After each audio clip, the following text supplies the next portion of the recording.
जल्दी बुलाकर लाओ। एक दिन की बात है। बादशाह अकबर सुबह सोकर उठे और एक सेवक को बुलवाकर अपनी दाढ़ी कुचलाते हुए बोले, जाओ जल्दी बुलाकर लाओ। अकबर की बात सेवक के पहले नहीं पड़ी, किंतु उसमें इतना साहस नहीं था कि पलटकर अकबर से पूछ ले कि वे चाहते क्या है, आखिर किसे बुलाकर लाना है। वह जी हुजूर कहकर कक्ष से बाहर चला आया। बाहर आकर उसने दूसरे सेवकों को यह बात बताई। वे भी उलझन में पड़ गए। सब इधर से उधर भाग दौड़ करने लगे और जो मिला उससे अकबर की कही बात का अर्थ पूछने लगे, लेकिन किसी को उस बात का अर्थ समझ नहीं आया।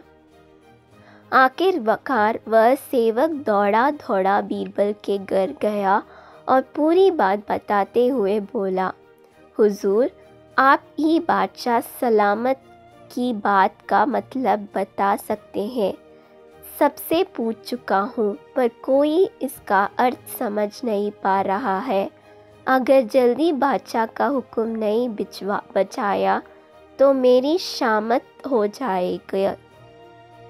बीरबल ने कुछ देर विचार किया, फिर सेवक से पूछा, अच्छा ये बताओ, जब जापाना ने तुम्हें ये हुक्म दिया तब वे क्या कर रहे थे।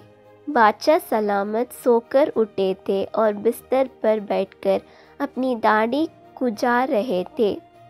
सेवक सोचते हुए बोला।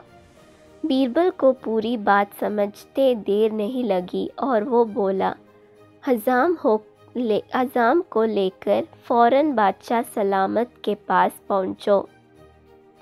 सेवक ने वैसा ही किया और हजाम को लेकर अकबर के सामने हाजिर हो गया। अकबर हजाम को देखकर सोच में पड़ गए। मैंने तो सेवक को बता ही नहीं था कि किसे बुलाना है, फिर ये हजाम को लेकर कैसे आ गया। उन्होंने सेवक से पूछा, सच सच बताओ, किसके कहने पर तुम हजाम को लेकर आए हो। घबराए सेवक ने बीरबल को नाम लिया और बोला कि बीरबल के सुझाव पर ही वह हजाम को लेकर आया।